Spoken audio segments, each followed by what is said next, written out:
Manang Birig! Ay, tatay mo, nanay mo. Ano ka ba? Ginulat mo naman ako eh. Ano ba problema? Ba't parang tense na tense ka? Eh, kasi mainit ang mata sa akin ni Ma'am Asun tsaka ni Ma'am Lucy. Palpak kasi yung pagdadala ko dito kay Apo Berte. Nabwisit si Ma'am Asun, lalo na si Ma'am Lucy. Kasi nadamay pa siya. Eh, anong ibig niyo sabihin? Eh kasi si Apo Berta, may nararamdaman daw siyang kakaiba kay Ma'am Lucy. Kakaiba? Bakit? Nararamdaman din ba niya yung kasungitan ni Ma'am Lucy? Ngayon, kumpara noon? Huwag ka maingay. Baka marinig ka. Sabay pa tayo masisante. Bo, si Manang. I love my job. Aba, ako rin naman ah. Kaya nga pinagbubutihan ko ang trabaho ko eh. Eh kaso, hindi nagustuhan ni Ma'am Lucy yung sinabi ni Apo Berte. Naku, huwag sana magsumbong kay Sir Darius. Kundi lagot ako, mapapadeport ako sa probinsya. Yan. Nakikisali kasi sa issue ng mga amo, Manang. Nagmagandang loob lang naman ako eh. Pero naniniwala ka talaga sa sinasabi niya? Lalo na yung tungkol kay Ma'am Lucy? Ay naku, hindi na mahalaga sa akin yung kung naniniwala ako o hindi.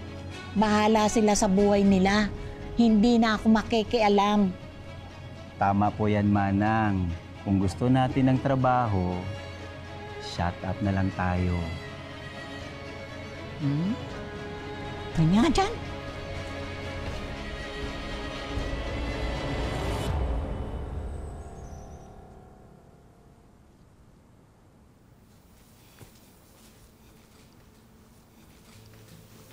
Oh, akala ko ba ayaw mong nagkikita tayo? Eh kasi nga, mahirap pag-usapan sa cellphone ng issue ko. Bakit? Ano ba yun?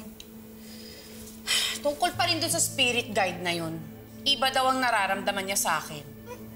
Totoo ba yan? Alam niyo ba kung nakikita nila kung may ibang kaluluwa na nasa loob ng katawan ng isang tao? May nabanggit ba si tatay sa inyo noon?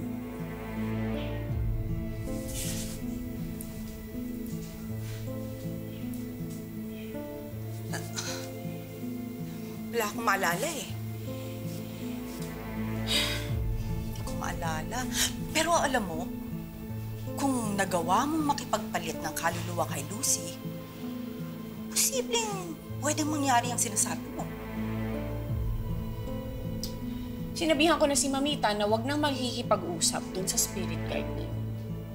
Ngayon, kung ibang tao nga nakikita niya na nasa loob ng katawang to ni Lucy, kailangan kong masiguradong hindi na siya babalik sa bahay.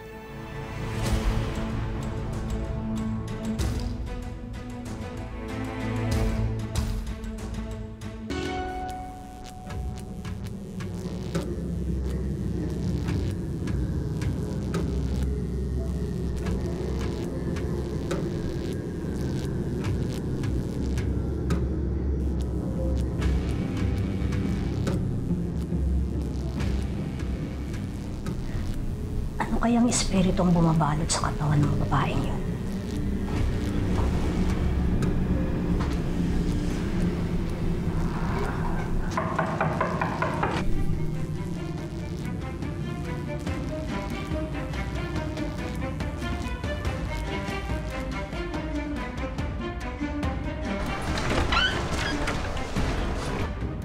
Good evening, Apo Berta.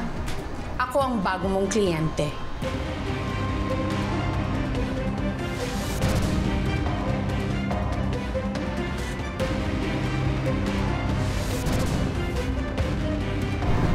Ikaw?